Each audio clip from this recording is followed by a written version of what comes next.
Allah wabarakatuh.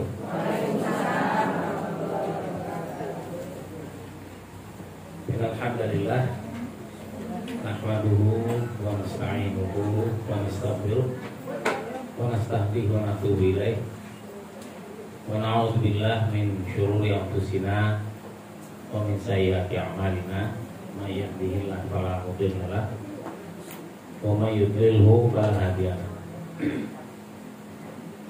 Asyhadu an la ilaha illallah wahdahu la syarika lah wa asyhadu anna Muhammadan abduhu wa rasuluhu la nabiyya ba'da.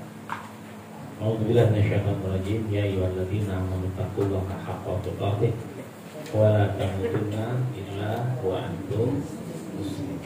Amma ba'du fa inna asdaqal hadits kitabullah wa khairal hadi hadi Muhammadin sallallahu alaihi wasallam wa syarrul umuri muhdatsatuha wa kullu muhdatsatin bid'ah wa kullu bid'atin dhalalah wa kullu dhalalatin finnar.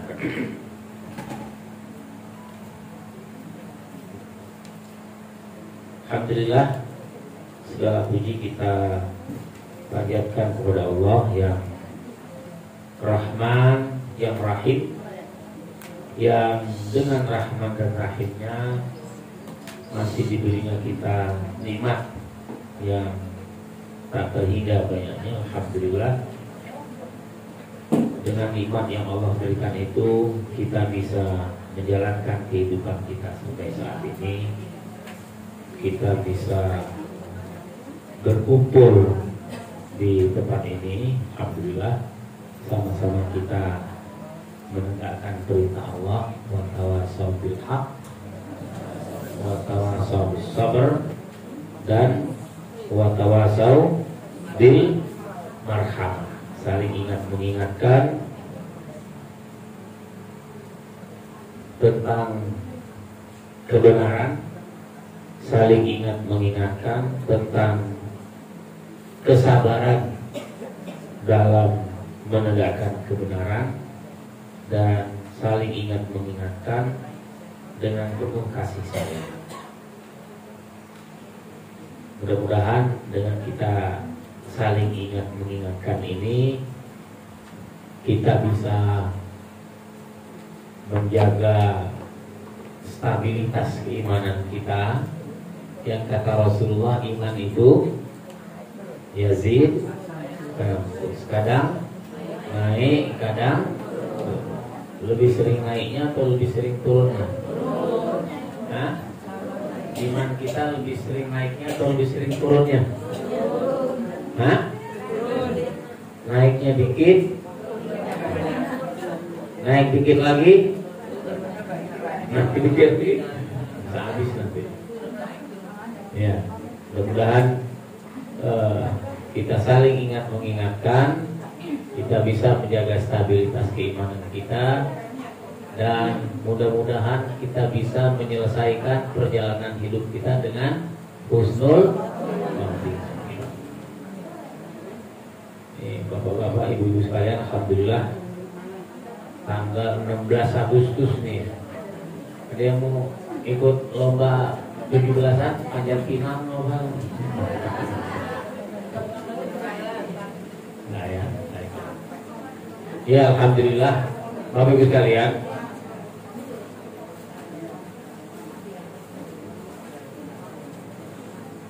sampai saat ini dari seluruh rangkaian ibadah yang sudah kita lakukan,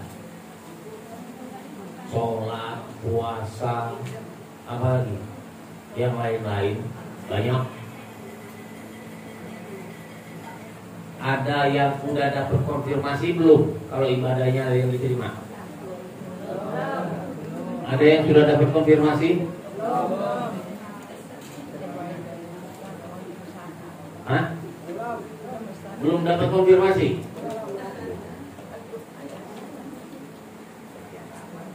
Jadi belum ada jaminan ya. Dari sekian sholat yang kita lakukan, Ada yang udah dapat konfirmasi, kok ada satu aja yang diterima gitu. Ada nggak? Belum ada ya? Ya. Kita boleh pede, ya. Kita boleh pede, tapi jangan GR. Ya. Ini kan persoalannya banyak yang kegeeran, merasa seakan-akan ibadahnya udah.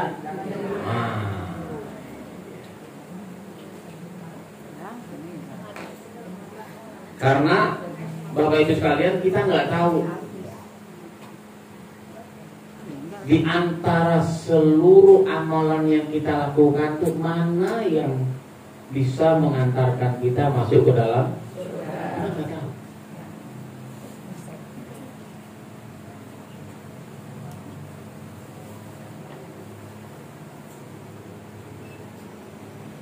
Informasinya macam-macam. Makanya ketika ada riwayat yang mengatakan seorang pezina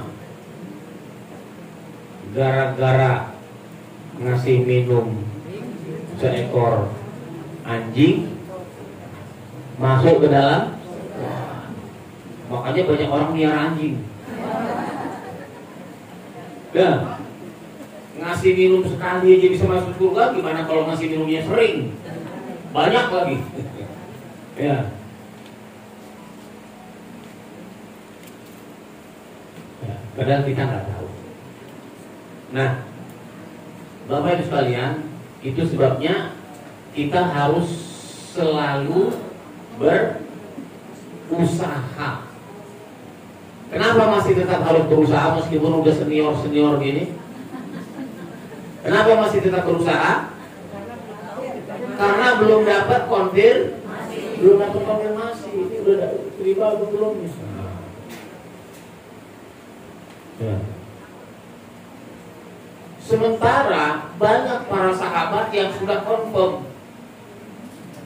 Umpamanya Bilal. Bilal itu ketika Rasulullah Mi'raj mendengar suara terompahnya Bilal ada di dalam surga. Bayangin, masuk surga dengan sendal-sendalnya. Sendalnya ya ikut masuk surga. Kebayang nggak?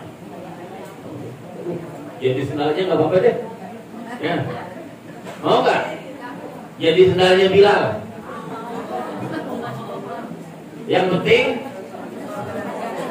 tapi Bapak Ibu sekalian, ketika Rasulullah turun menemui Bilal dan kemudian Rasulullah bertanya, Bilal, aku mendengar suara terompahmu di surga. Ibadah apa yang kamu lakukan? Orangnya masih di dunia, sendalnya udah kedengaran. Rasulullah tanya, ibadah apa yang kamu lakukan?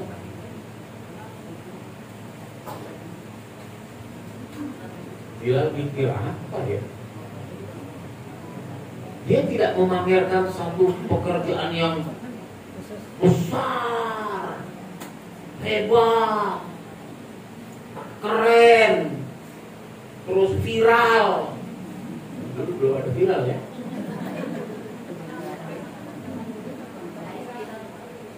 Bilal cuma mengatakan, ya Rasul, saya setiap kali selesai wudhu, saya selalu menjaga wudhu.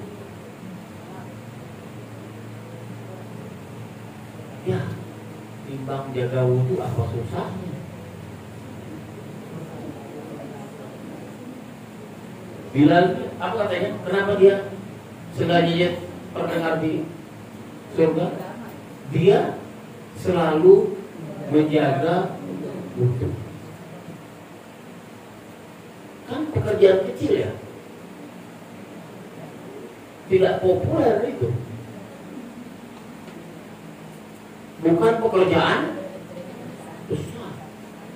Kalau dia perang, syahid, wah, gak apa-apa. Ini enggak, pekerjaannya apa?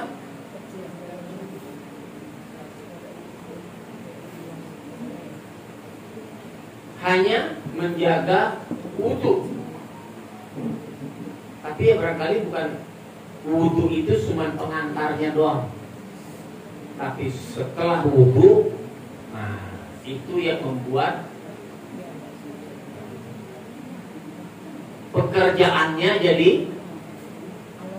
terkontrol. Mau ngelakuin macam-macam, ya masih wudu nih, ya. Sederhana yang dimunculkan menjaga wudu. Ada riwayat lain yang mengatakan begini, ketika Rasulullah sedang menyampaikan tausiah, tiba-tiba Rasul mengatakan akan hadir ke tengah-tengah kita seorang penghuni, seorang ahli surga. Tiba-tiba datang seseorang yang masih basah, habis wudhu duduk. Ada yang merhatiin, ada yang enggak. Apa dia yang dimaksud, enggak ada penjelasan. Pada kesempatan lain,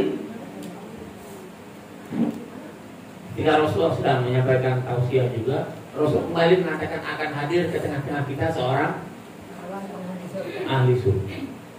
Yang hadir pada kesempatan kedua itu, mungkin ketika kesempatan pertama dia nggak hadir. Dia hadir pada kesempatan kedua, jadi nggak tahu yang pertama siapa yang tersebut, apa dia juga orangnya. Ada yang kesempatan pertama hadir, yang kedua nggak hadir. Ada juga yang kesempatan pertama hadir, yang kedua juga hadir. Ketika Rasul mengatakan akan hadir ke tengah-tengah kita seorang ahli surga, yang muncul orang yang sama. Yang tahu kalau itu orang yang sama siapa? Yang pertama datang, yang kedua juga. Sampai yang ketiga akan hadir ke tengah kita seorang ahli surga. Ada yang ngikutin pertama, kedua, dan ketiga. Setelah Rasul mengatakan itu, yang muncul orang yang sama. Sehingga dia penasaran. Ini Rasulullah sampai 3 kali mengatakan ini orang ahli surga. Apa hebatnya? Akhirnya karena rasa ingin tahunya, dia bilang, ya akhi, saya punya persoalan dengan orang tua saya di rumah. Boleh gak numpang juga? Karena untuk mengetahui baik atau tidaknya seseorang itu gak cukup di masjid. Kalau di pengajian kan semua orang kelihatan baik ya Bu ya? Begitu keluar dari pengajian, kelihatan kan aslinya. Di masjid semuanya baik. Begitu keluar dari masjid, nah itu macam-macam. Ya, maka diizinkan orang itu bermalam. Ya, jatahnya tamu itu kan cuma malam. Malam pertama itu dia sengaja nggak tidur, pengen tahu ini ibadah hebat apa yang dilakukan oleh orang. Sampai Rasulullah 3 kali mengatakan ahli. Ternyata sepanjang malam orang itu tidur aja. Mungkin ngelindur sebentar, tidur lagi, bangun subuh ke masjid. Nah, dia berpikir mungkin kemarin kerjanya banyak lembur sehingga malam ini kecapean, gak kelihatan bangun malam. Dia mau lihat siangnya, amal-amal apa yang dia kerjakan sepanjang harinya. Diikutin kemana aja. Ternyata biasa-biasa aja. Sampai malam kedua, sampai malam ketiga. Pada hari yang ketiga baru dia ngaku, ya maaf, saya ini sebenarnya ada persoalan sama orang tua saya. Saya cuma penasaran. Rasul itu sampai 3 kali mengatakan antum ini ahli surga. Saya pengen tahu ibadah istimewa apa yang Anda lakukan. Orang itu ketika mendapatkan informasi bahwa dia dikatakan oleh Rasul ahli surga itu, nah masa depan cerah. Nggak bilang gitu kan? Itu tidak membuat dia menjadi apa katanya? Ya akhi, apa yang kamu lihat itulah yang saya lakukan. Nggak lebih nggak kurang. Ya hari-harinya ya begitu. Mungkin dalam hati sahabat itu, ya kalau gitu saya juga bisa. Tapi kenapa saya nggak disebut? Nah, ketika sahabat itu akan pergi, baru dia bilang, yakin apa yang kamu lihat itu yang saya lakukan, nggak lebih nggak kurang. Cuman berkali ada satu hal. Apa? Saya itu nggak pernah berniat menyakiti orang. Nah, ini. Berniat menyakiti aja nggak pernah, apalagi melakukannya. Kalau kita berniat baik yang jarang, apalagi melakukannya, kan gitu ya. Kalau dia berniat jelek aja nggak pernah, apalagi jadi beda dikit dengan kita. Kalau dia nggak pernah berbuat jelek, kalau kita jarang berbuat baik, itu aja. Ya, bedanya dikit. Dia nggak pernah berpikir jelek, kalau kita jarang berpikir baik, itu ya beda dikit doang.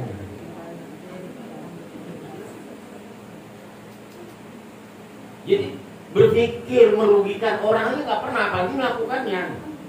Kalau kita berpikir untuk membantu orang ini jarang, apalagi ya memang ternyata para sahabat itu yang sudah dijamin, nanti kan 10 sahabat yang dijamin masuk surga tanpa audit, wajar, tanpa pengecualian, masuk. Itu ternyata ibadahnya nggak kendor, ibadahnya tidak kendor, bahkan semangat. Nah, kita yang belum ada jaminan terus gimana? Gimana terus kita? Ya, maka saya ingin membacakan satu ayat yang barangkali bisa menjadi renungan kita. A'udzubillahi minasyaitonir rajim. Laisal birra an tuwallu wujuhakum qibalal masyriq wal maghrib. Al-Baqarah 177. Ya. Yang namanya perbuatan baik itu bukan hanya sekedar menghadap ke barat atau ke timur. Bukan hanya itu. Laisal birra an tuwallu wujuhakum qibalal masyriq wal maghrib. Bukan hanya sekedar menghadapkan ke barat atau ke timur. Nah, lalu perbuatan baik itu apa? Walakinnal birra, tetapi yang namanya perbuatan baik itu man amana. Dasarnya adalah pertama iman. Amal yang tidak didasari dengan iman sia-sia. Walladzina kafaru a'maluhum kasarabin biqi'atin yahsabuhumul dham'anu ma'an. Orang-orang kafir itu amalnya seperti fata morgana. Oleh orang-orang yang haus dikira baik, dikira air, tapi ini kosong. Jadi kalau kita bikin kayak di matematik, jadi iman itu faktor pengali. Ya? Kalau nggak ada iman berarti faktor pengalinya 0. Angka berapapun kalau dikali dengan 0 hasilnya ya 1 triliun dikali 0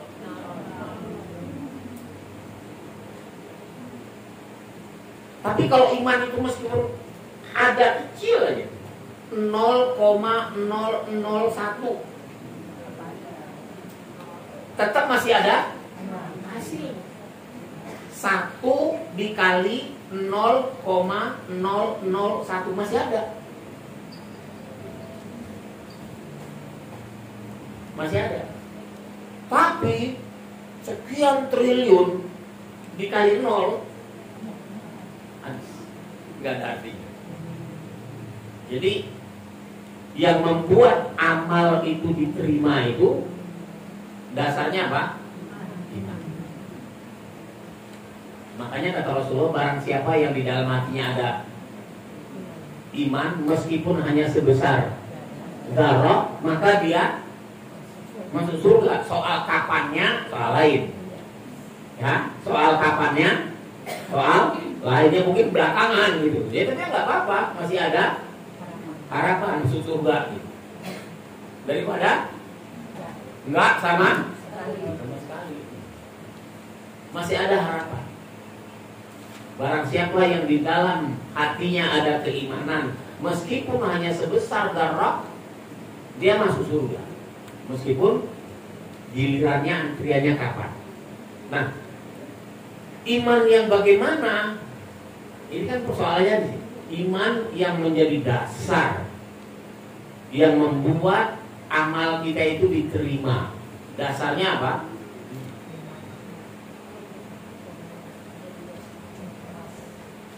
Ya, iman. Iman ini bukan hanya sekedar percaya. Iman ini bukan hanya sekedar percaya.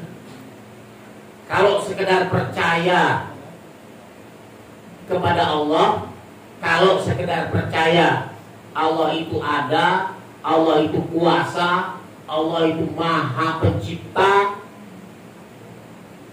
iblis percaya gak? Iblis percaya gak bahwa Allah itu ada?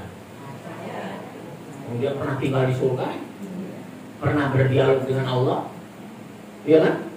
Iblis percaya. Iblis percaya Allah itu ada, iblis percaya Allah itu kuasa, iblis percaya Allah itu pencipta. Percaya. Iblis mengakui, kata iblis apa? Khalaqtani min nar, engkau ciptakan aku.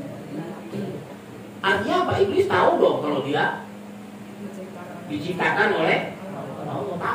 Tahu betul.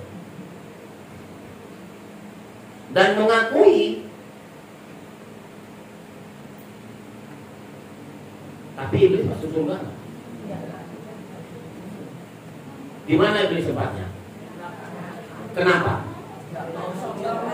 Bukan karena dia tidak percaya kan? Bukan karena dia tidak percaya. Dia percaya Allah itu ada. Dia percaya Allah itu kuasa.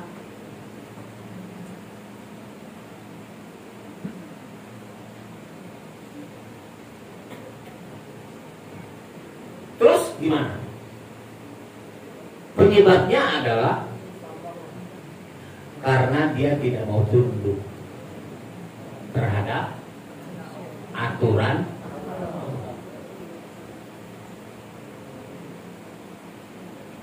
Percaya nggak iblis kalau Allah itu ada? Percaya. Percaya nggak iblis? Percaya nggak iblis kalau Allah itu kuasa? Percaya nggak iblis bahwa Allah itu pencipta? Percaya. Percaya. Terus kenapa dia dimasukin neraka? Ya karena dia nggak mau patuh terhadap aturan. Jadi kalau hanya sekedar percaya Allah itu ada, sekedar percaya Allah itu kuasa, sekedar percaya Allah itu pencipta, baru sekelas dengan iblis. Ya kan? Baru sekelas dengan iblis. Sekedar percaya. Makanya kata Allah apa? Wa minan nas may yaqulu amanna billahi wa bil yaumil akhir wa ma hum. Banyak orang yang mengatakan kami beriman kepada Allah dan hari akhir, tapi dia nggak diakui, tidak terdaftar. Ini sekarang banyak fenomena ini. Banyak orang yang mengaku beriman kepada Allah dan hari akhir, tapi terhadap peraturan Allah dia menolak, bukan nggak mau, menolak. Tidak menjalankan dengan menolak itu beda. Orang yang tidak menjalankan perintah Allah, tapi dia mengakui bahwa itu benar. Iya, ini peraturan benar, ini iya benar. Terus kan malah dijalanin. Ya, saya belum siap aja. Tapi dia tidak menolak. Itu dia maksiat. Dia maksiat. Tahu sholat itu wajib, tahu. Kenapa kamu gak sholat? Ya, belum dapat hidayah.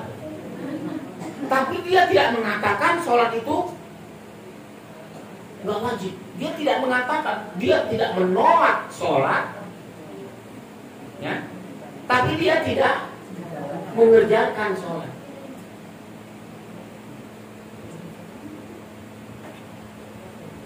Banyak perempuan muslimah tidak pakai, tidak menutup. Kalau ditanya, kenapa kamu tidak menutup aurat? Tahu nggak kalau menutup aurat itu wajib? Tahu. Kenapa nggak dijalani? Ya. Tapi dia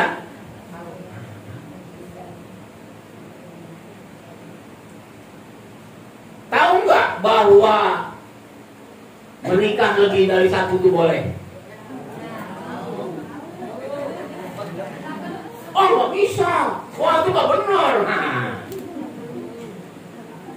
Ya, ada yang setuju tapi tidak menjalankan. Ada yang menolak, beda.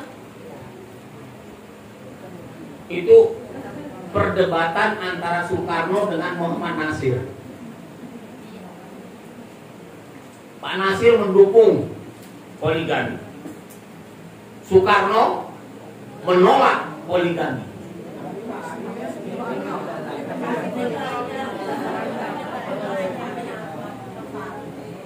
Dia menolak hukum poligami tapi melaksanakan. Pak Nasir dia mendukung poligami karena itu malah meskipun dia tidak. Nah, mengakui kebenarannya meskipun tidak menolak. Banyak orang Islam yang tidak mengakui dan menolak. Banyak. Coba saya tanya, yang mendukung LGBT itu siapa? Ada nggak orang Islamnya?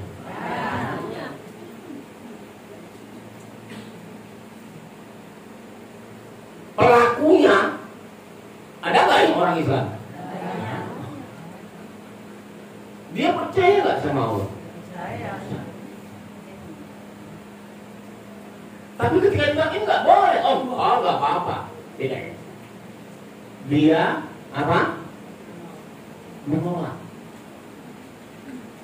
Nah, menolak ketentuan Allah meskipun hanya satu ayat saja itu sama dengan menolak secara menolak satu saja itu sama dengan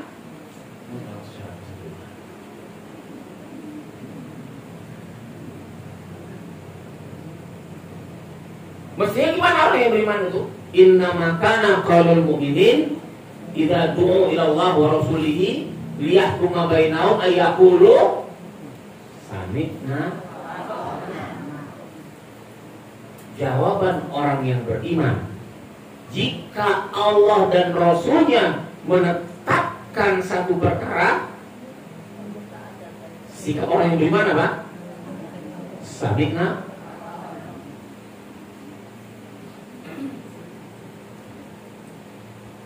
Nah, iman yang menerima apapun yang ditetapkan oleh Allah, yang tidak tercampur di dalamnya keraguan. Tidak boleh ada yang diragukan dari apa yang sudah ditetapkan oleh Allah. Jangan ada keraguan. Innamal mu'minuna alladzina amanu billahi wal yaumil akhir tsumma lam yartab.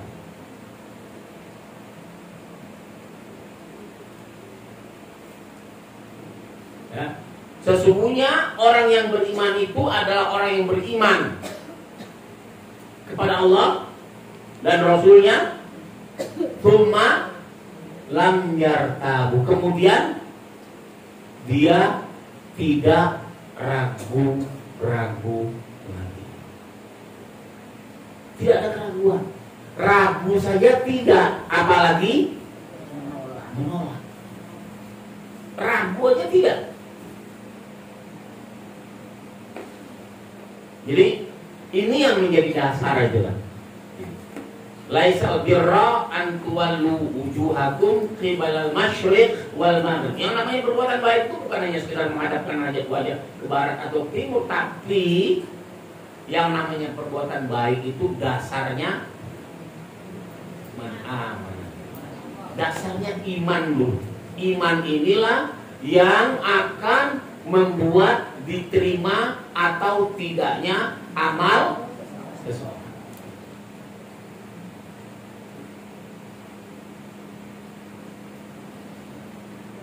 Nah, ini yang harus kita minta terus kepada Allah. Yang harus kita minta agar apa? Diberikan kekuatan iman, dijauhkan dari segala macam keras. Ini harus kita minta. Apalagi di zaman sekarang.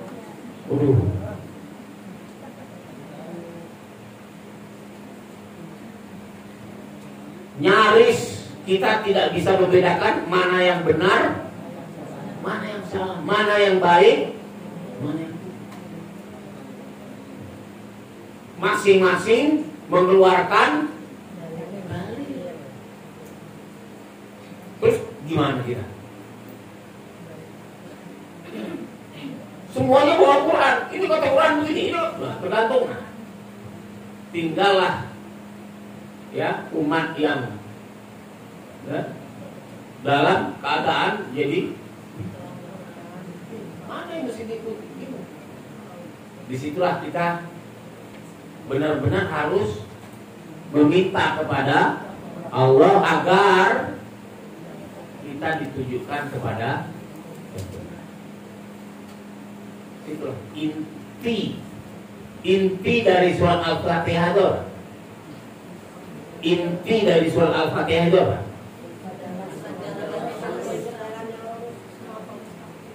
Inti dari surat Al-Fatihah itu apa? Ihdinas siratal mustaqim. Ya Allah, tunjukkan aku jalan yang itu. Setelah memuji Allah, alhamdulillahirabbil alamin, arrahmanir rahim, maliki yaumiddin, iyyaka na'budu, hanya kepadamu ya Allah kami menyembah, hanya kepadamu ya Allah kami minta tolong. Terus apa yang kita minta? Ya Allah, tunjukkan kepada kami kebenaran, jalan lurus. Ya Allah, tunjukkan. Ini yang harus kita selalu minta. Ya. Doa yang diajarkan Rasulullah apa? Ya muqallibal qulub.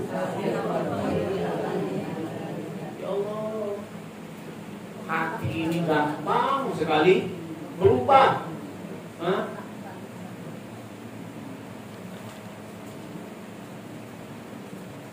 Kata orang Jerman, pagi dele, sore tempe. Ya. Dan di akhir zaman ini kata Rasulullah, asbaha mu'minan wa yumsi kafiran. Paginya dia beriman, sorenya amsa mu'minan wa asbaha kafir. Sore dia beriman, paginya dia kafir. Kenapa? Godaan. luar biasa.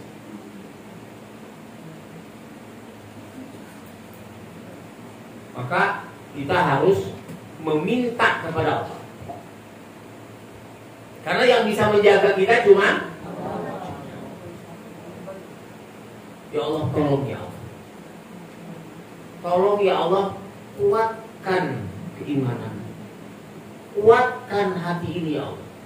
Tidak ada yang bisa menjaga tanpa pertolongan-Mu ya Allah. Bapak Ibu bisa hadir ke majelis taklim ini bukan karena Bapak Ibu semangat, bukan karena Bapak Ibu hebat, bukan. Kenapa? Karena Allah yang mengizinkan. Tanpa izin Allah, tanpa kehendak Allah, banyak orang yang mau tapi nggak bisa. Kenapa? Allah nggak kasih. Macam-macam aja ada halangannya.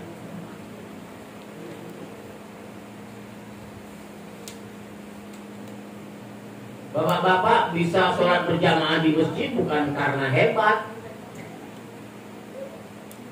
tapi karena jangan pernah merasa kita ini nggak ada apa-apanya, kita ini tanpa pertolongan.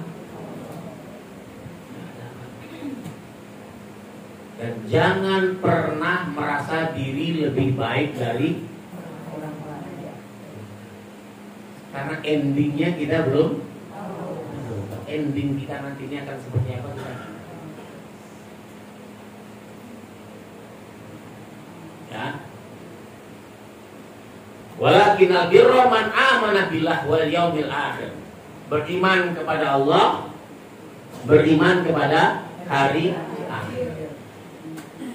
Kenapa setelah beriman kepada Allah langsung beriman kepada hari akhir? Karena iman kepada Allah tidak diikuti dengan iman kepada hari akhir, seakan-akan tidak ada kontrol, tidak ada pertanggung.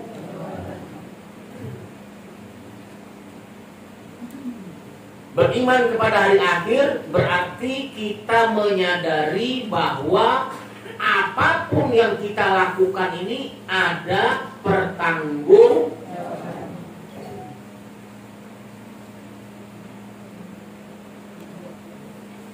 Beriman kepada hari akhir berarti kita meyakini bahwa kita akan bertemu dengan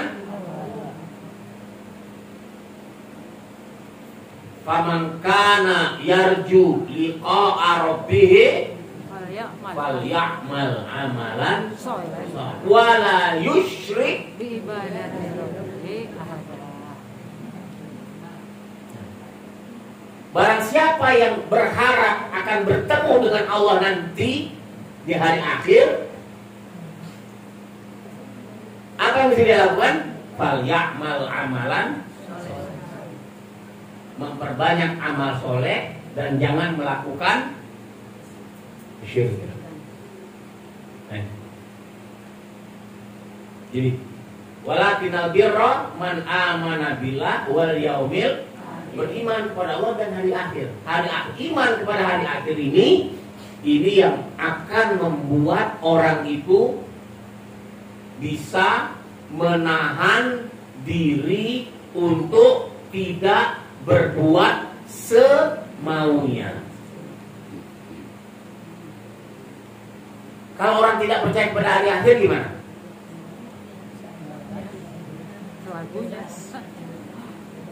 Dia merasa tidak ada bertanggung. Akibatnya apa? Dia akan berbuat. Ya kata kayak Simbo itu kan. Simbo kan bilang, ya, akhirat itu belum tentu.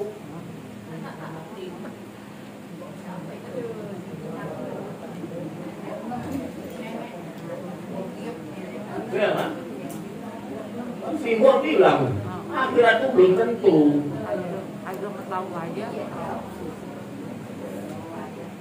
Itu kan dongeng, cerita. Siapa yang bisa menceritakan bahwa akhirat itu Ada yang udah balik dari sana berarti.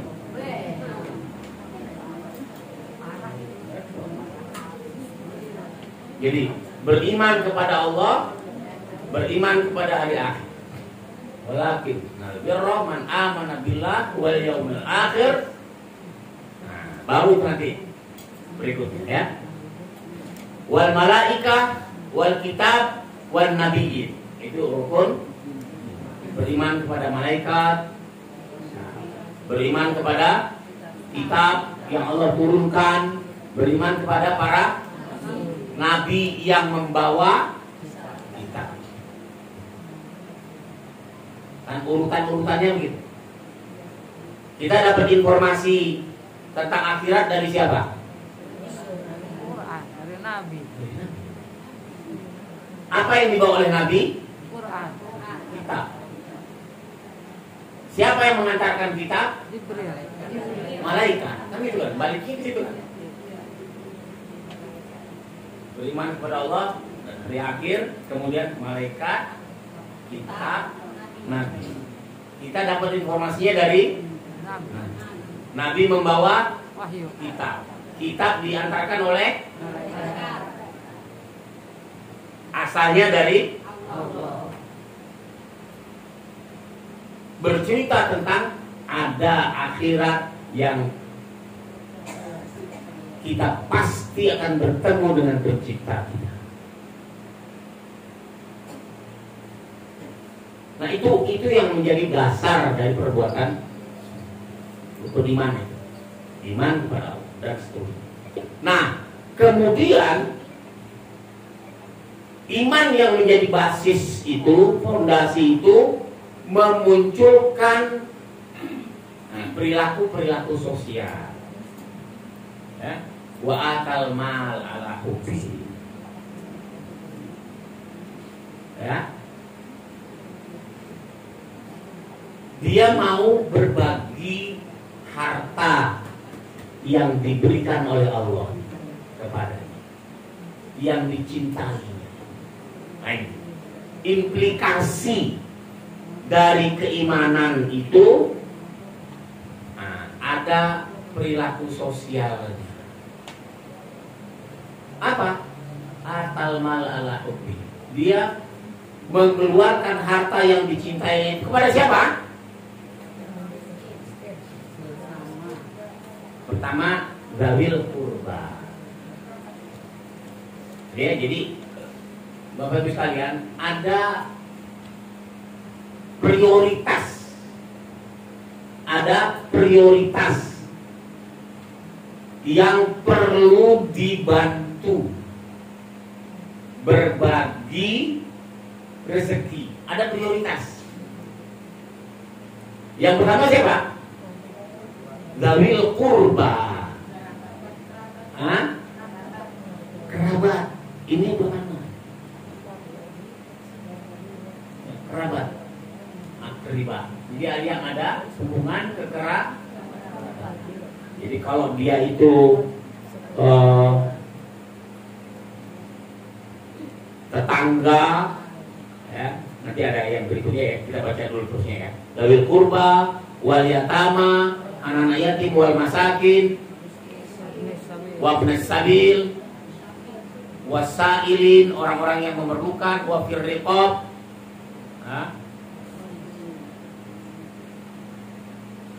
Ini orang-orang yang tempat kita berbagi. Ini perilaku sosialnya ini.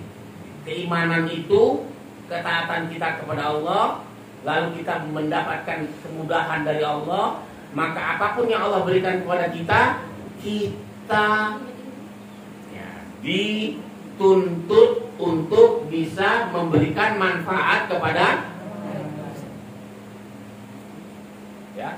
orang yang terbaik. Itu adalah orang yang bisa memberikan manfaat kepada orang banyak. Kaum kerabat, ya, kaum kerabat. Jadi kalau dia itu tetangga, satu, dia muslim, dua, dia kerabat, tiga hak.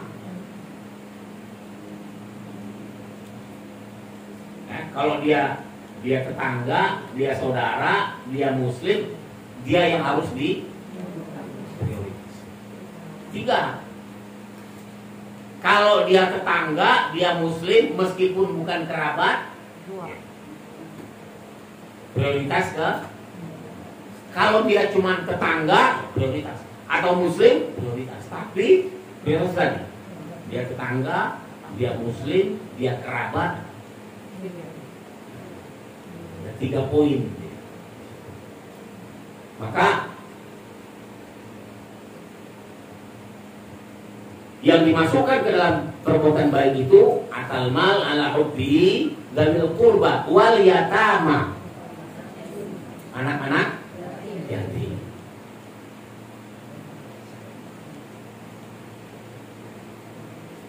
Baru kemudian orang-orang yatim ini tentu saja yatim yang benar-benar nggak mampu ya. Ada yatim tapi yatim, masakin, orang-orang miskin, ya. Ya, itu ada pembahasan tersendiri. Kemudian ada ibnu sabil, orang-orang yang berjuang di jalan ibnu sabil.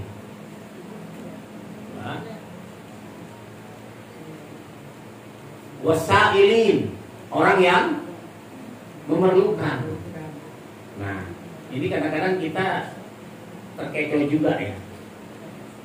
Ada orang datang meminta, tapi ternyata minta itu menjadi profesi. Nah, kita nggak tahu. Ini orang benar-benar perlu atau profesi. Terus bagaimana mensikapinya? Ya sudah, tawakal ala Allah. Kalau mau ngasih, kasih. Kalau enggak usah komentar. Jangan la tubtilu shadaqatikum bil manni wal adha. Jangan kamu batalkan sedekahmu itu dengan omongan yang enggak enak atau dengan cara yang menyakitkan. Ngasih, ambil, tapi besok balikin lagi ya.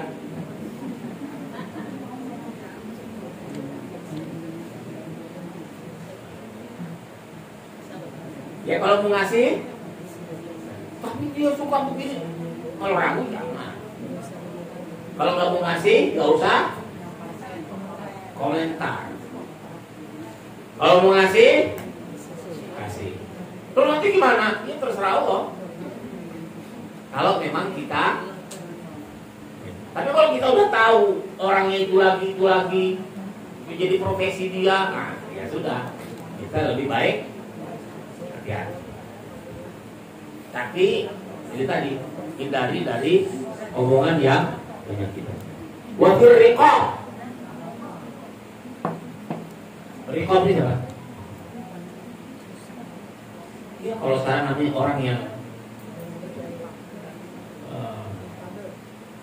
orang yang kehilangan kemerdekaan.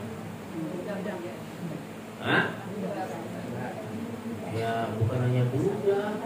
Kehilangan kemerdekaan, Orang yang kehilangan kemerdekaan itu ustaz-ustaz yang di penjara. Kan tidak bisa memberi makan keluarganya. Siapa yang memperhatikan? Siapa yang membantunya? Orang-orang yang kehilangan kemerdekaan karena karena dia bukan karena kejahatan. Karena kan kalau di dalam Islam kan nggak ada itu penjara. Di dalam Islam tidak ada penjara. Terus maling gimana? potong aja. Jadi anggaran untuk penjara itu Banyak. apalagi di penjara tempat orang malah jual narkoba di dalam. Pabriknya. Nggak ada penjara.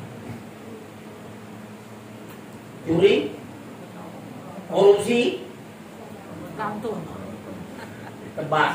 Tebak. Nah, kok sadis? Ya, tapi ada kepastian hukum. Kalau ada kepastian hukum, maka kejahatan itu pasti akan terkontrol. Ya, kenapa kejahatan selalu meningkat? Karena tidak ada kepastian hukum. Kenapa? Hukum itu tajam ke bawah, turun. Nah, jelas. Jadi yang namanya berbuat baik itu atal mal ala hubbi bil qurba wal yatama wal masakin wa ibnis sabil wasailin wa fir riqab. Nah, kemudian ini ya, wa qamas shalah, dia mengerjakan salat,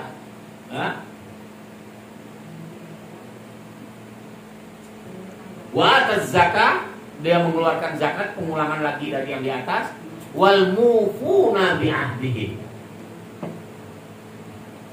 menepati janji. Menepati janji. Jangan suka ingkar janji. Waktu kampanye janjinya, ya itu kan janji kampanye, beda dong. Janji kampanye dan janji ketika berkuasa beda. Kampanye itu kan hanya untuk bohong-bohongin orang supaya dia dapat dukungan. Setelah berkuasa, ya lain lagi lah.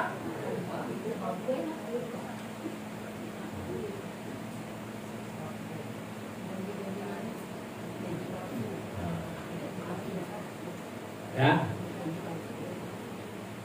Al-mufuna bi'adin idza ahadu, ya. Menepati janji. Tidak bohong. Tidak khianat. Wal mufuna bi'adihim. Ini dasarnya dari mana? Wal mufun bi'adin idza ahadu was-sabirina fil ba'sa wad-dharra. Sabar dalam kelonggaran dan dalam keadaan longgar dia bersabar, dalam keadaan sempit dia tetap bersabar. Nah, Bapak Ibu sekalian, sabar itu kata Umar bin Khattab dalam dua hal.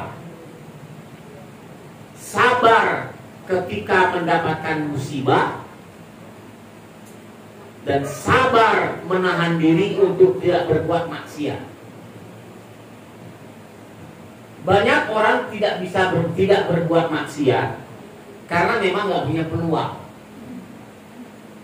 Dia tidak berbuat maksiat karena memang tidak ada peluang. Kenapa? Nggak punya uang, ya? Nggak punya kekuasaan, nggak punya kesempatan. Jabatan. Ya? Makanya dia tidak berbuat maksiat karena dia tidak punya kesempatan, tidak punya peluang. Sedikit orang yang bisa menahan diri untuk tidak berbuat maksiat ketika dia Punya kesempatan. punya peluang. Yang banyak ketika dia mempunyai peluang itu semaunya. Mumpung. Banyak.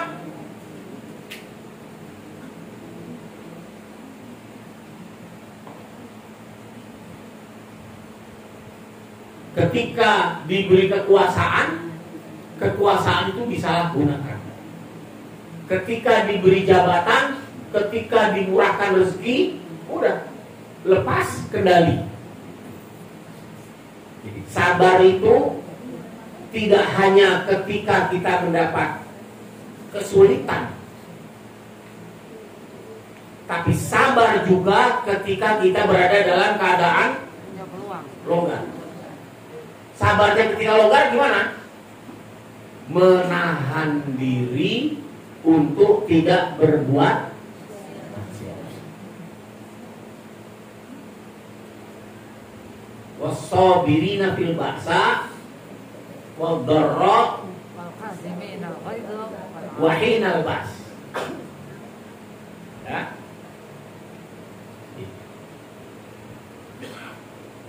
Sabar baik dalam keadaan longgar maupun dalam keadaan sempit. Dalam keadaan susah banyak orang yang gak sabar.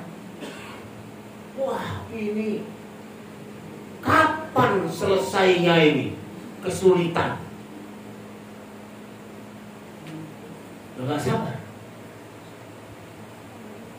Tidak sabar menghadapi tekanan. Akhirnya jual diri. Nggak sabar karena kalah terus. Akhirnya bergabung.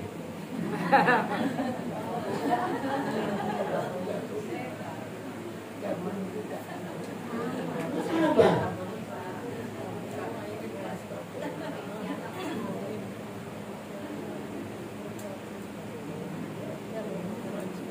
Banyak orang yang tidak sabar dalam perjuangan.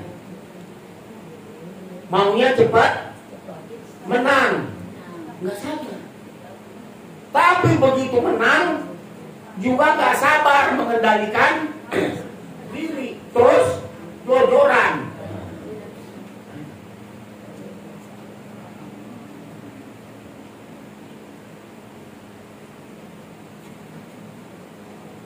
Ya, orang yang beriman ya nggak begitu.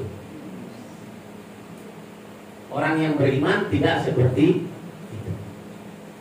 Sabar dalam keadaan sulit, sabar dalam keadaan lapar. Sabar ketika berjuang, sabar ketika menang.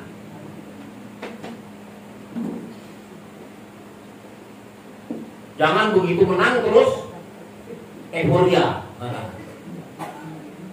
Was-sabirina fil ba'sa wad-dharra wa hinal ba's. والكاظمين الغيظ.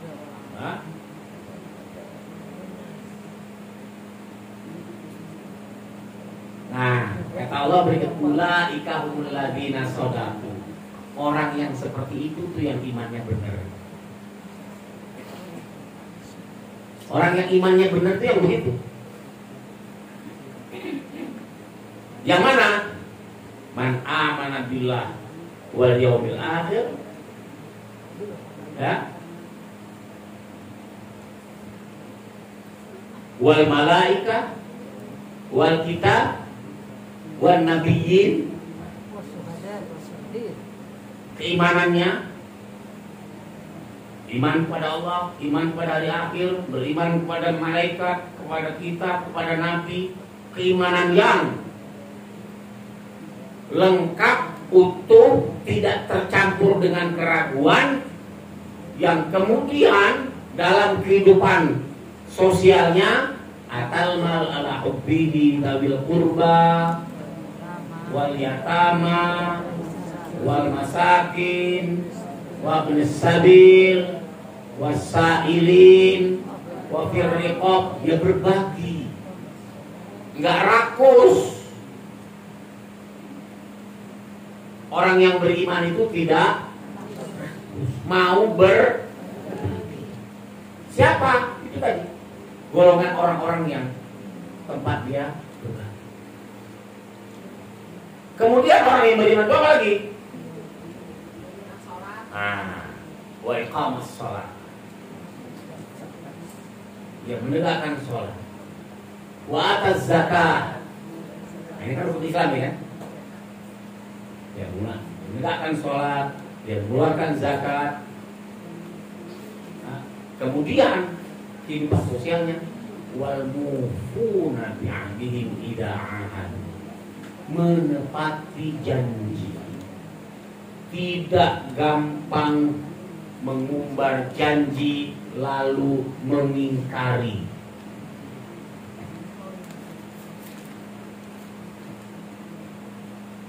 tidak suka mengumbar janji-janji palsu. Tuh, kehidupan sosialnya. Kemudian lagi wassabirin fil ba'sa wadh-dharra wa hina. Sabar dalam kesulitan, sabar dalam kelapangan. Sabar ketika berjuang, sabar ketika menang, sabar dalam segala keadaan. Orang yang sabar itu orang yang bisa mengendalikan diri, tidak lepas kontrol, dan sabar itu imbalannya tak terbatas. Innama yuwaffas sabiruna ajrahum bighairi hisab. Orang yang beriman itu mempunyai kesabaran.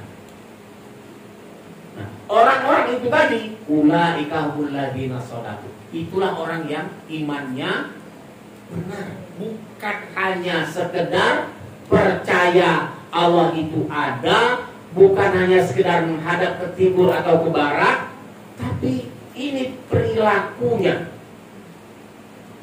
Ulaika humul ladzina shadaqu wa ulaika humul muttaqun.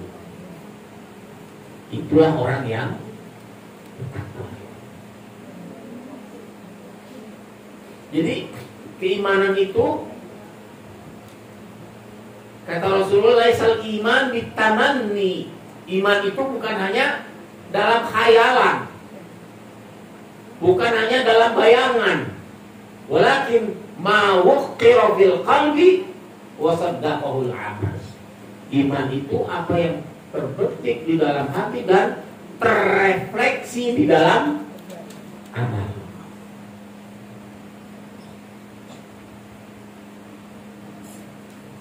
Maka orang yang beriman itu kesatu paduan antara hati, pikiran, ucapan, dan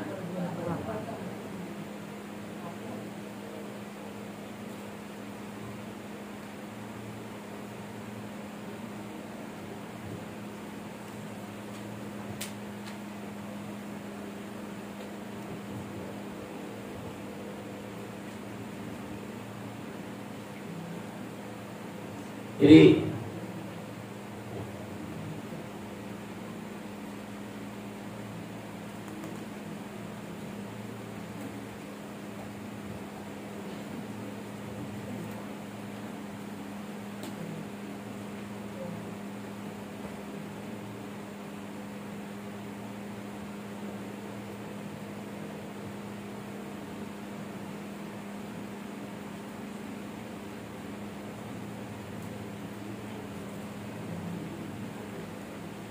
itu barangkali Bapak Ibu sekalian yang saya bisa sharing pada kesempatan ini. Silakan kalau ada yang ingin mengajukan pertanyaan dan sebagainya, silakan. Kita ada waktu sedikit.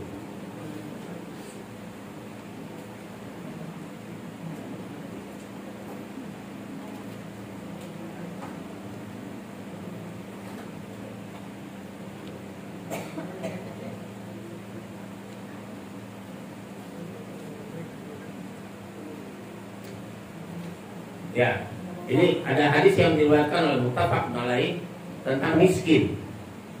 Ya, laisal miskin bi hadzal tawaf alladhi tarudduhu at-tamra wa tamra wa luqma wa luqman, walakinnal miskin alladhi la yajidu ghinan yughnihi wa la yuqtalu lahu fa yatasaddaq alaihi.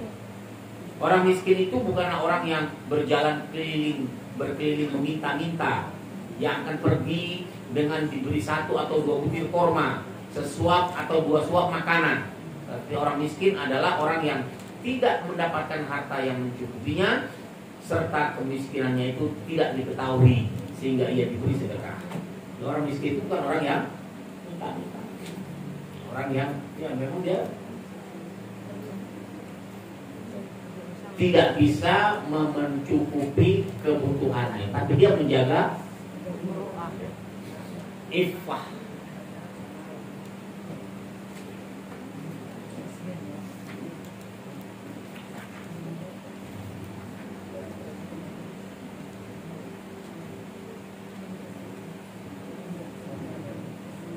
Ada pertanyaan? Bedanya dengan fakir, Ustaz?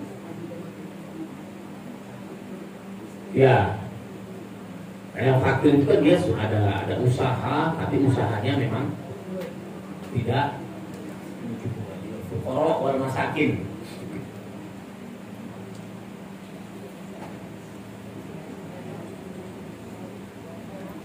Itu yang jadi mustahik ya. 8 asnaf.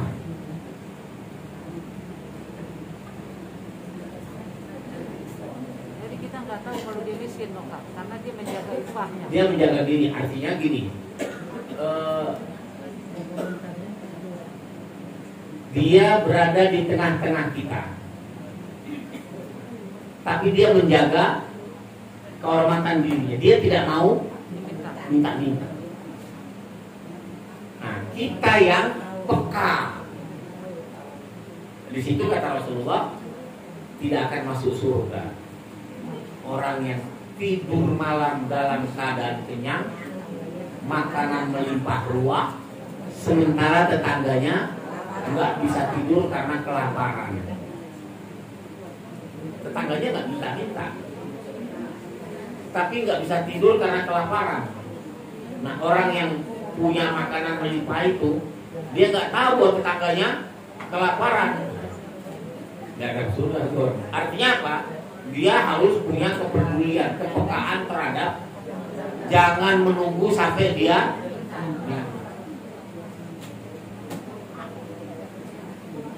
jangan menunggu. Artinya apa? Hubungan kita dengan tetangga itu baik. Bahkan kata Rasulullah, hak tetangga itu, kalau kamu masak daging, jangan siksa dengan baunya.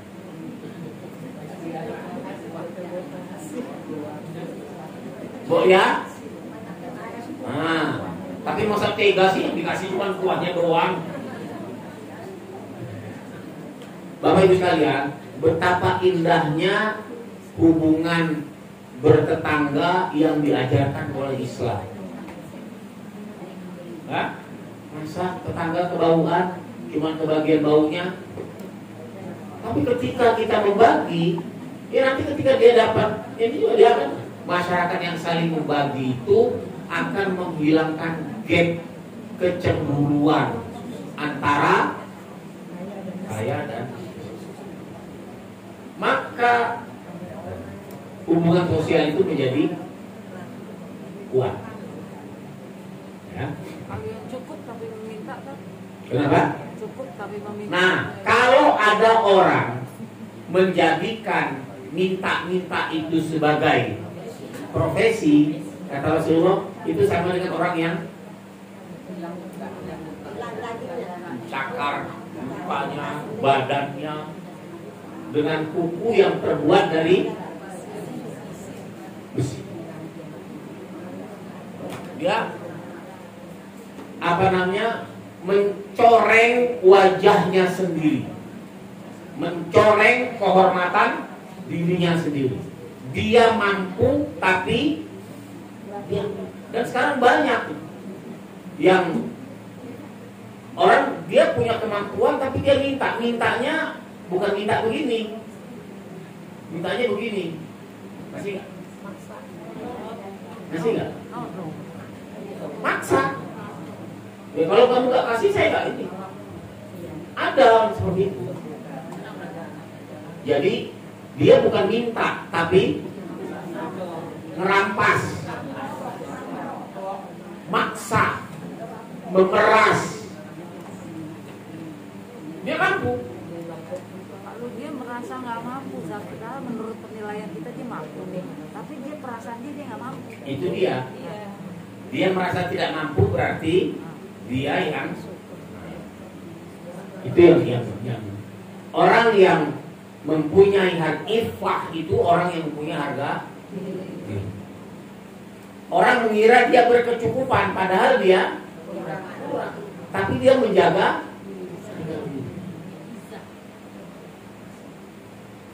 Kalau izah itu beda dengan ifah. Kalau ifah itu harga diri tadi. Kalau izah itu apa namanya? Dignity, kehormatan.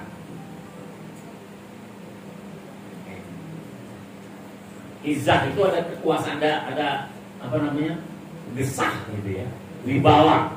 Dia menjaga wibawa diri.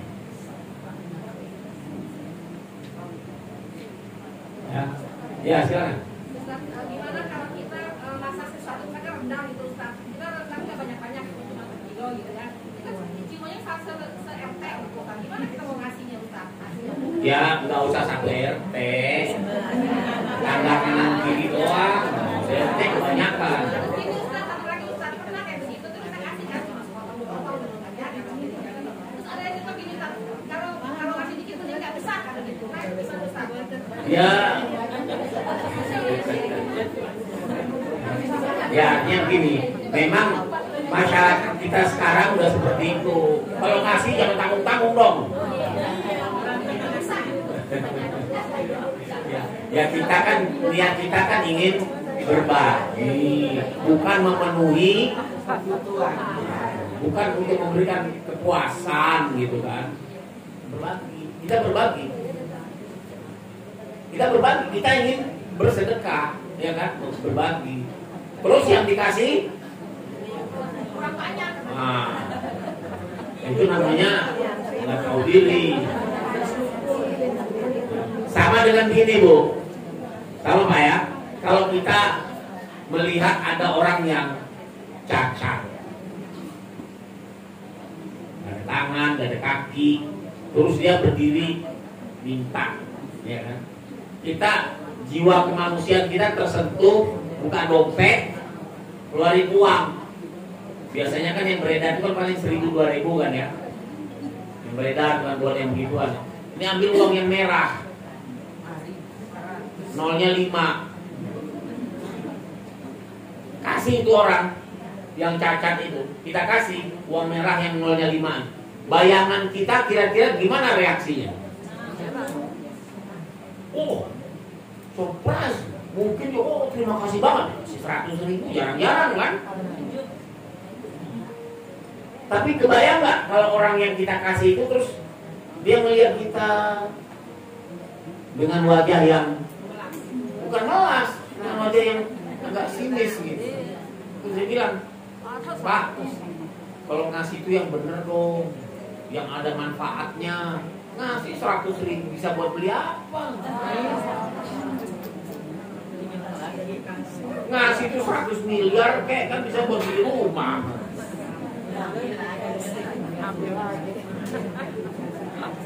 Ya itu, ada orang-orang yang seperti itu dikasih, mintanya lebih. Nah, tapi saya kira kalau dengan tetangga itu kan menggambarkan bagaimana keakraban hubungan bertetangga. Jangan begini Bu, ini di komplek ini rumahnya kan saat demo bersama, dia nyapu pekarangan dia, sampahnya dibuang kemana? Dibuang ke samping, ke tetangga. Ya akhirnya hubungan tetangga jadi itu yang tidak boleh. Maka hak tetangga itu kita tidak boleh membuat tetangga kita itu merasa tidak nyaman.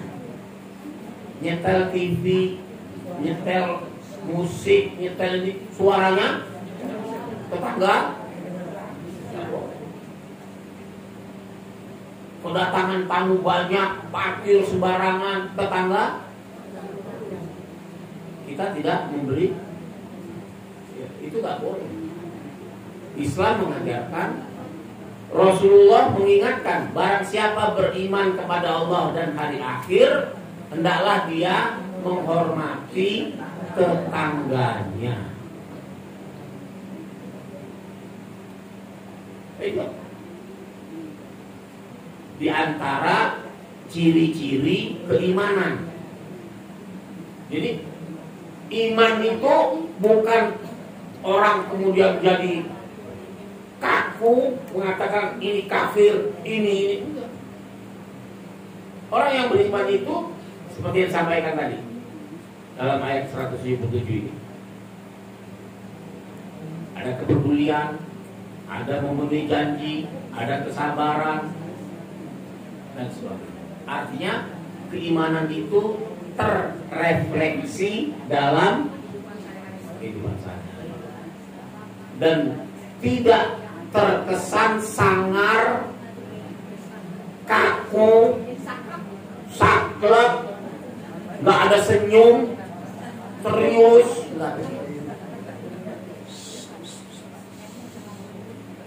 bukan begitu.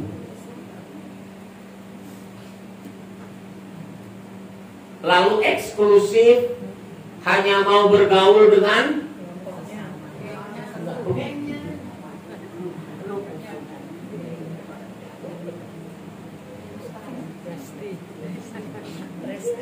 ya, tidak seperti itu.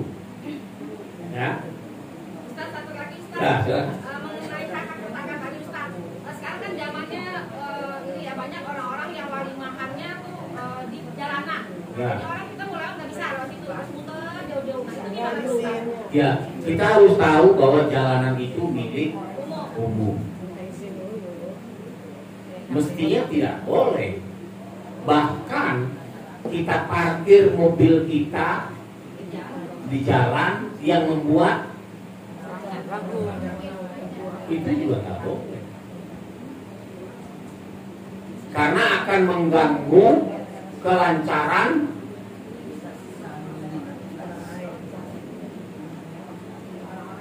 jalan. Tidak boleh bikin acara di jalanan, jalannya kecil lalu tutup sana. Itu juga mengganggu kenyamanan masyarakat. Izinnya sama siapa? Izinnya sama Pak RT atau sama tetangga yang bersangkutan? Ada nggak yang merasa keberatan di sebelah sana? Kalau ada yang keberatan itu gimana?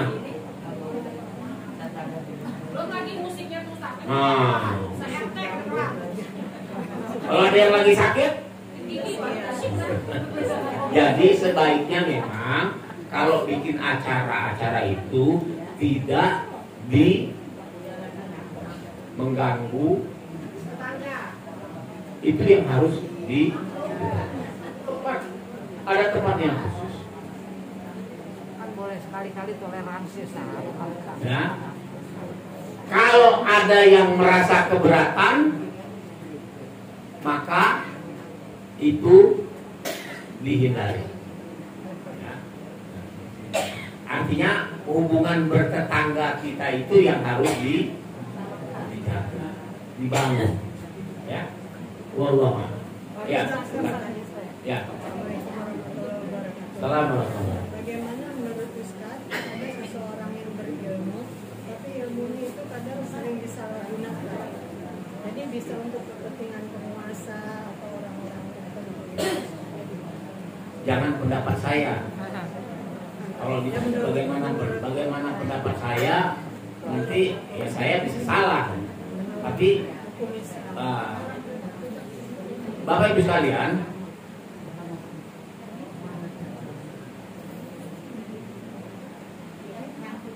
Quran mengajarkan kepada kita untuk kita berada di atas kebenaran. Ya, untuk kita berada di atas kebenaran. Kebenaran itu yang seperti apa? Yang namanya benar itu yang datang dari Allah. Itu satu. Yang datang dari al-haqqu mir rabbik. Nah, Islam, Quran melarang kita untuk mencampur adukkan antara yang benar dengan wala talbisul haqqa bil batil. Jangan campur adukan antara yang hak dengan yang batil. Yang hak itu hak, yang batil itu batil. Yang hak itu datang dari Allah, yang batil itu dari selain Allah. Itu nggak boleh dicampur adukan. Wala talbisul haqqa bil batil. Apalagi watak tumul, jangan menyembunyikan kebenaran. Untuk apa? Wala tashtaru bi ayati tamanan. Jangan jual ayat-ayat Allah itu dengan harga yang mahal. Kalau mahal boleh kan? Ya nggak boleh jual kalau murah. Kalau mahal boleh kan? Boleh kalau mahal. Mahal itu apa ukurannya, murah itu apa ukurannya? Ya. Semua yang bisa dibeli itu harganya murah.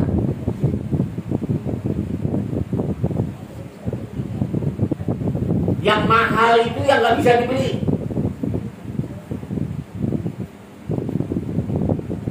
Jadi berapapun harganya, kalau bisa dibayar namanya murah. Mau bayarnya pakai Mercy, mau bayarnya pakai saham, mau bayarnya, selama bisa dibayar itu harganya. Yang mahal itu ya nggak bisa dibayar, yang nggak bisa itu apa? Jadi kalau mau jual ya dengan harga yang mahal. Caranya apa? Ya nggak bisa dibeli.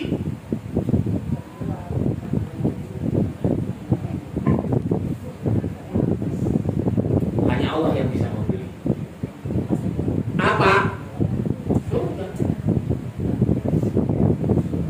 Yang nggak bisa dibeli itu, ya silakan kalau begitu. Jadi maka kita siapapun yang kemudian nanti diberi rezeki oleh Allah berupa ilmu, berupa harta, berupa jabatan, jangan salah.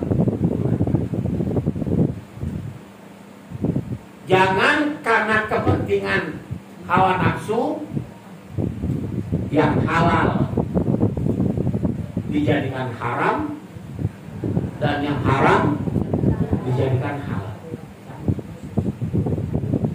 Jangan menyembunyikan kebenaran. Orang yang menyembunyikan kebenaran, kata Allah, innal ladzina yaktumuna ma anzalna minal bayyinat wal huda mimma bayyana linnas ulaika yal'anuhumullah wa yal'anuhum la'in.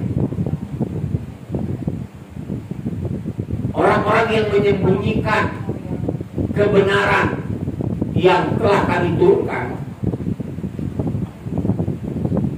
ya, setelah diturunkan kebenaran itu lalu disembunyikan, maka orang yang menyembunyikan kebenaran itu akan dilaknat oleh Allah dan dilaknat oleh semua makhluk yang melaknat.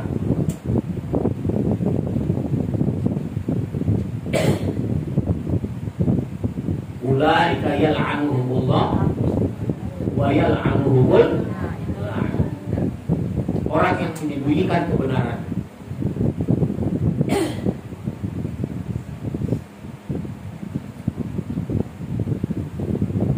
Maka tidak boleh menyembunyikan kebenaran, apalagi menjual kebenaran itu dengan harga murah. Itu apa?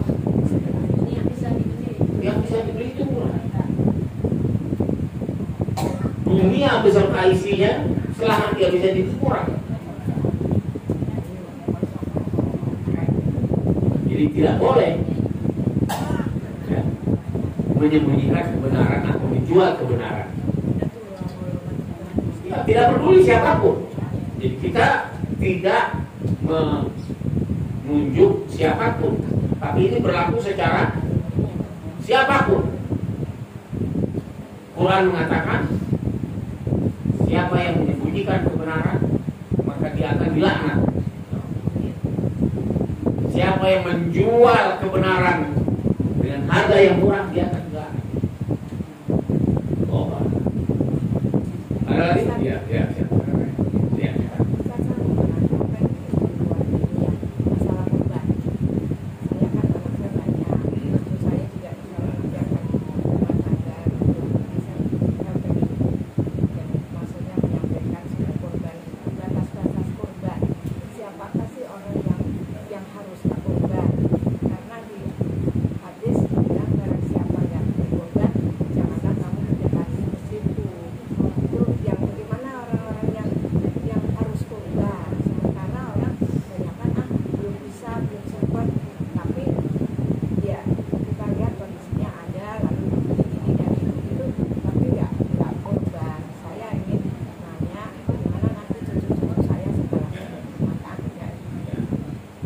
Kurban ini dari kata koruba.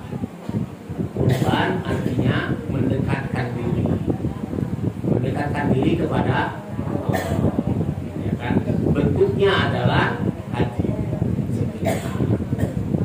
Sebagai bentuk mendekatkan diri kepada Allah. Nah, ketika kita berkorban, sesungguhnya yang diterima oleh Allah itu bukan la yanalullah bima'uha. Yang diterima itu bukan darahnya, bukan dagingnya, tapi yang diterima itu ketakwaannya.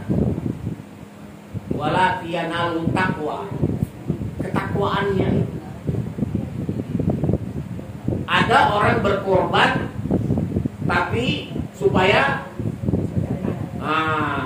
bukan itu. Korban itu satu bentuk upaya usaha mendekatkan diri kepada Allah dengan penuh ketakwaan. Nah, kalau dasarnya takwa, ya dia akan melakukan yang terbaik. Ya, itulah bedanya antara Kabil dan Habil kan. Dua-duanya diminta oleh Allah untuk berkorban. Yang satu petani, yang satu peternak. Yang peternak ini bilang, wah ini kan apa namanya, bukan korban ini kan nggak ada yang makan, kasihannya yang jelek-jelek. Yang satu bilang ini adalah persembahan terbaik.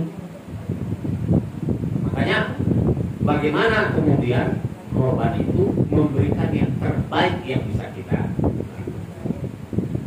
Secara hukum fikih korban itu makanya tidak bisa kambing satu orang, ya kan? Tapi tidak harus satu orang, bisa juga satu keluarga. Jadi korban satu keluarga saya.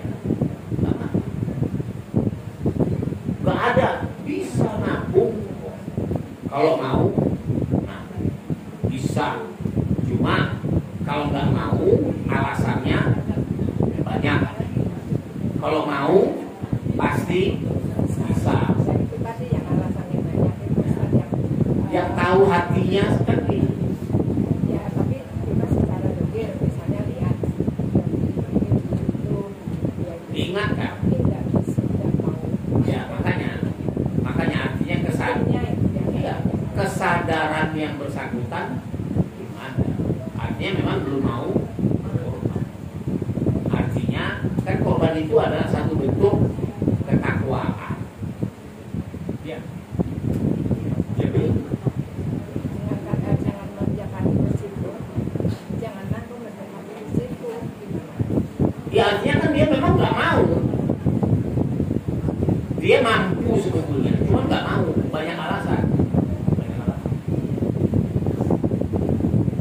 Itu yang perlu diingatkan. Ya Mas. Mungkin baik kedengaran. Waalaikumsalam.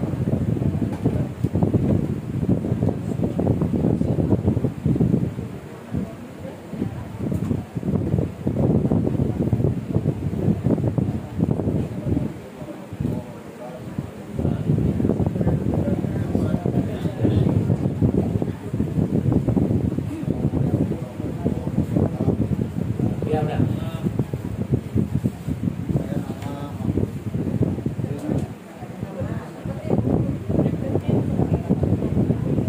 Satu.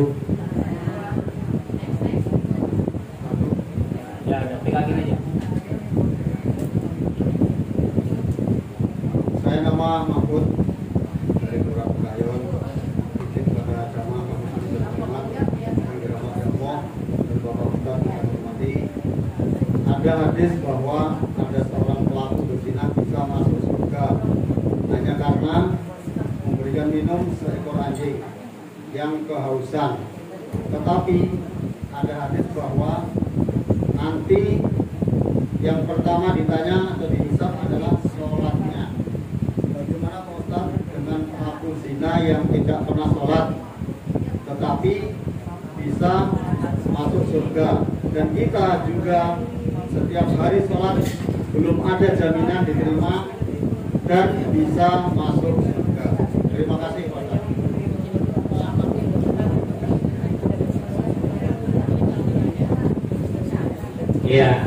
Ya itu yang apa namanya tadi yang kita bahas ya. Ada seorang pezina masuk surga hanya karena memberi makan, memberi minum seekor anjing. Ya, kita dapat informasinya kan sepotong, ya kan? Sepotongnya karena dia memberi minum seekor anjing. Artinya bahwa surga itu tidak sulit untuk mendapatkannya, tidak sulit, ya. Cuma jangan diremehkan. Jangan karena ngasih minum seekor anjing aja masuk surga. Kalau begitu, ya udah kasih minum aja anjing. Ya kan? Kan kita nggak tahu bagaimana suasana hati, keikhlasan orang yang bersangkutan itu dalam cerita ini. Kita nggak tahu. Kita nggak tahu. Dan apakah hanya satu momen itu saja yang kemudian mengantarkan dia masuk ke surga? Kita nggak tahu. Sama dengan ketika Bilal mengatakan, apa yang mengantarkanmu masuk surga? Menjaga wudhu. Apa betul Bilal cuma menjaga wudhu?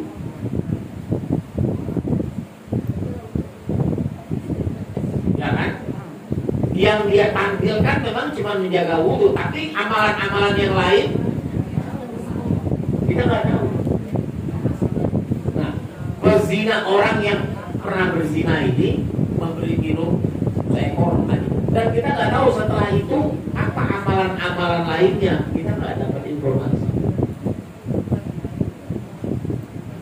Kita nggak dapat informasi, sehingga kita mengangkat itu karena ada pernyataan, ada riwayat yang mengatakan seorang pezina memberi minum seekor anjing.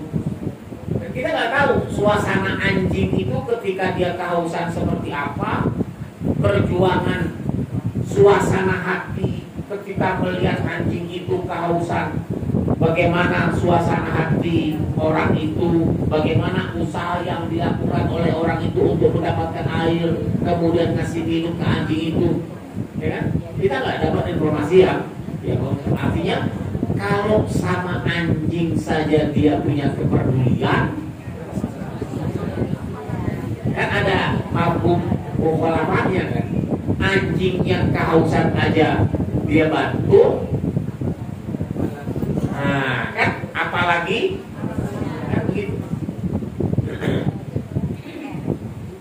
Wudhu aja dijaga, apalagi yang lain kan gitu. Ada mafhumnya kan gitu. Anjing kehausan aja dikasih minum, masa orang kesulitan didiemin kan gitu.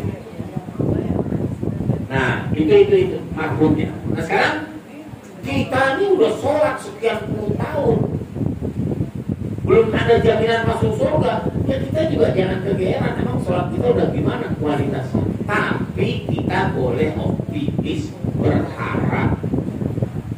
Kita boleh optimis berharap, cuma jangan GR. Kegeeran itu gimana? Serasa-rasa seakan-akan sudah sudah diterima, surga di tangan, aman. Itu yang nggak boleh. Kenapa? Karena itu sepenuhnya hak Allah. Kita belum dapat ibarat orang sedang ujian, ya. Kita belum dapat pengumuman. Udah pengumuman belum? Kita sedang nunggu nih pengumuman. Nah, orang yang sedang menunggu pengumuman itu gimana suasananya? Orang yang sedang menunggu pengumuman, gimana suasana hatinya? Terima nggak ya? Kurus nggak ya? Kan gitu. Tapi dia harus berusaha terus. Udah terima nggak ya? Bener nggak ya? Terima nggak? Harap cemas. Berharap dia lulus, khawatir kalau gagal. Itu antara khauf dan roja. Harap cemas. Berharap mudah-mudahan ibadahnya diterima, khawatir kalau ditolak. Kalau ditolak, aduh, mesti kemana lagi nih? Gak ada tempat mengadu, gak ada perlindungan, gak ada yang lain. Nah, disitulah kemudian membulatkan hati kita. Ketergantungan itu hanya, gak ada tempat lain meminta, gak ada. Itulah yang kemudian iman tanpa dicampur dengan ragu. Bulat moto. Ya Allah, nggak ada yang lain tempat saya mengadu kecuali Kamu. Nggak ada lain yang bisa membantu kecuali Kamu.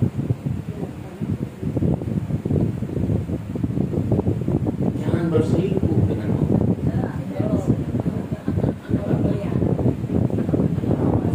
Ya. Syirik itu kan selingkuh. Berselingkuh dengan Allah. Menganggap ada yang lain selain Allah. Nggak mau diselingkuhi. Allah marah. Kenapa? Karena selingkuhannya itu nggak sebanding. Nggak sebanding. Allah marah. Diselingkuhi dengan yang sebanding boleh, tapi ada nggak? Ya udah.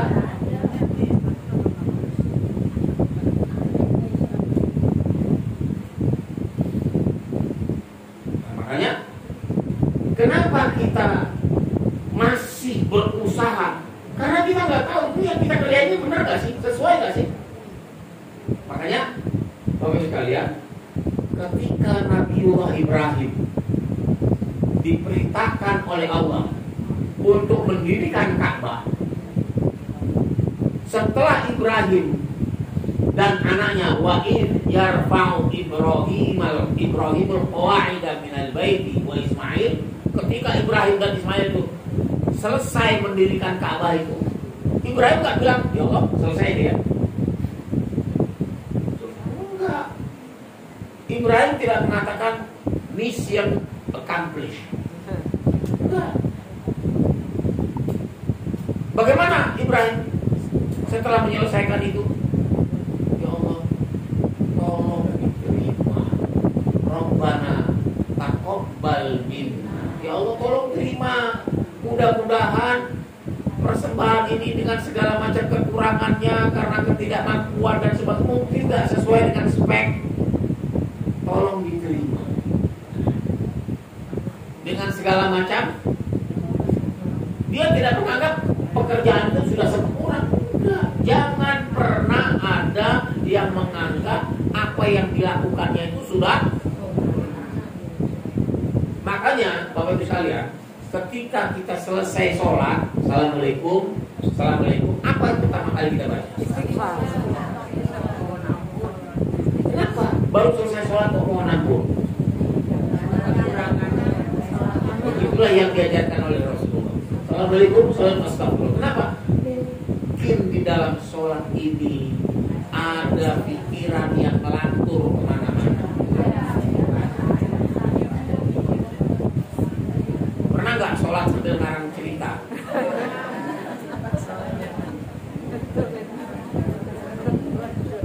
nggak sholat sambil inget-inget temennya?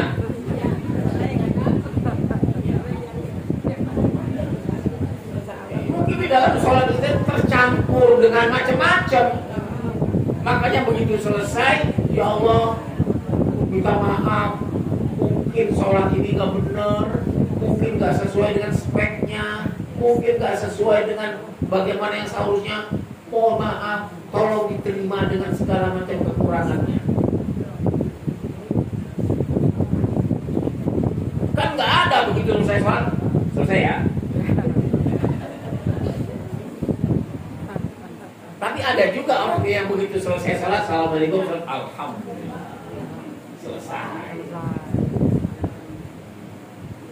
Yang diajarkan oleh Rasulullah nggak begitu. Assalamualaikum, astagfirullah, astagfirullah, astagfirullah.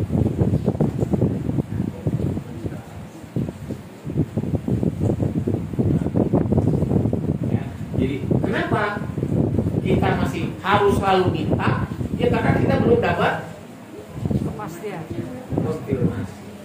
Ya, tapi jangan patah Semangat. terus minta, terus minta, terus minta. Tunggu pengumuman. Pengumumannya kapan? Faman utia kita bau dia ini.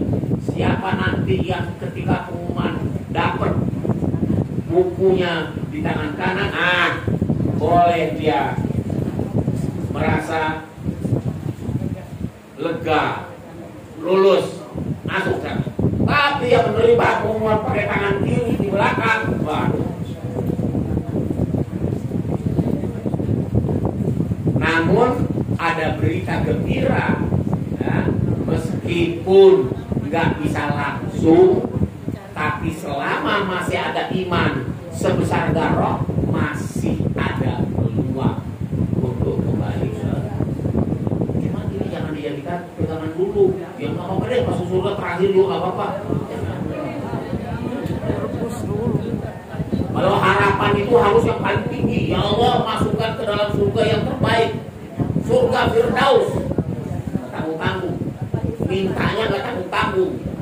Jangan minta ya Allah di emperan surga nggak apa-apa deh, yang penting masuk surga. Jangan, mintanya Jannah Firdaus, bertemu dengan Allah. Itu yang kita minta. Itulah kebahagiaan yang puncak dari kebahagiaan, ketika kita bisa menatap wajah Allah dan Allah menerima kita.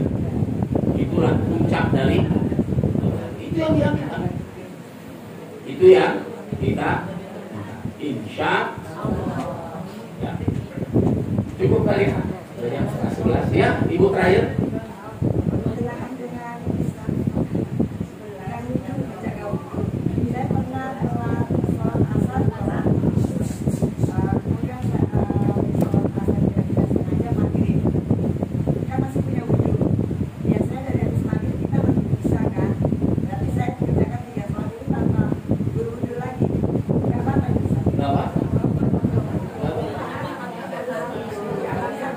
Ya.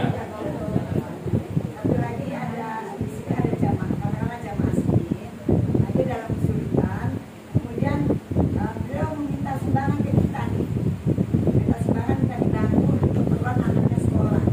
Apakah itu termasuk meminta-minta atau dia masuk golongan ini? Ya. Jadi Gharim itu kan orang yang punya hutang. Gharim itu kan orang yang punya utang. Tapi utangnya utang karena apa? Untuk apa? Bukan utang karena beli mobil. Ya, utang beli rumah. Siapa yang nggak punya utang? Orang beli rumah punya pakai utang banyak. Saya bilang, tolong dong, saya mau bayar utang, bantuin. Utangnya apa? Rumah tuh. Utangnya beli, sama juga kita beli rumah gitu kan. Ya enggak begitu. Utang itu kalau untuk kebutuhan pokok, nggak ada beras di rumah, nggak ada yang bisa dimakan, lalu berhutang. Ya. Nah, dia itu mustahil. Orang yang berhak untuk mendapatkan zakat. Tapi kalau minta untuk sumbangan ini dong, sumbang dong 17-an. Sumbangan dong untuk ekstra di sini. Ya enggak lah. Sumbangan untuk orang berbuat maksiat.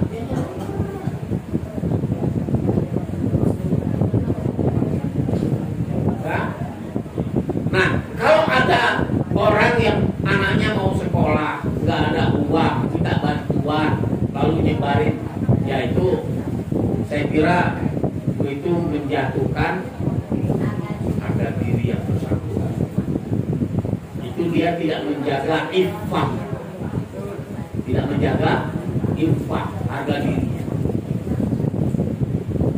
Nah, ya memang, ya ini mestinya ya berdasarkan Undang-Undang Dasar 45 ya, fakir miskin dan orang-orang terlantar itu menjadi tanggung jawab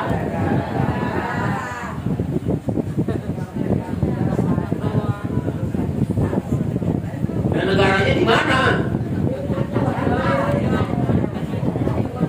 Negaranya ada, cuma pemerintahnya nggak beres.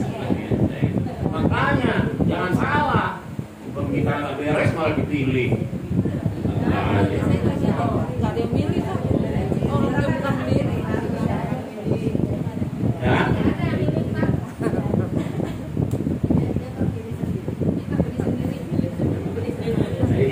Itu makanya memerlukan apa? Sabar dalam berjuang. Nggak sabar dalam berjuang, nggak siap kalah, bergabung. Itu kan teman Ustaz.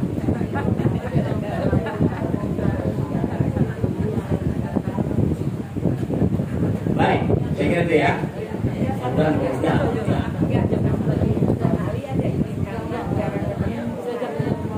Ya, 11.35. Baik, Bapak Ibu sekalian, kita cukupkan. Mudah-mudahan bermanfaat apa yang kita bahas hari ini. Mudah-mudahan bisa mengingatkan kita bersama, meningkatkan keimanan kita, menguatkan ketaatan kita kepada. Mudah-mudahan Allah senantiasa menjaga kita agar tetap istiqomah dalam ketaatan kepadanya. Mudah-mudahan Allahumma iyyaka na'budu wa iyyaka nasta'in ihdinas siratal mustaqim siratal ladzina an'amta 'alaihim ghairil maghdubi 'alaihim waladdallin. Kita meminta mudah-mudahan Allah menguatkan hati kita. Ya muqallibal qulub tsabbit qalbi. Ya musarrifal qulub sarrif qalbi 'ala. Alhamdulillahirabbil alamin. Assalamualaikum warahmatullahi wabarakatuh. Langsung tutup. Kita akhiri dengan kafaratul majelis. Subhanaka Allahumma wa bihamdika asyhadu an la ilaha illa anta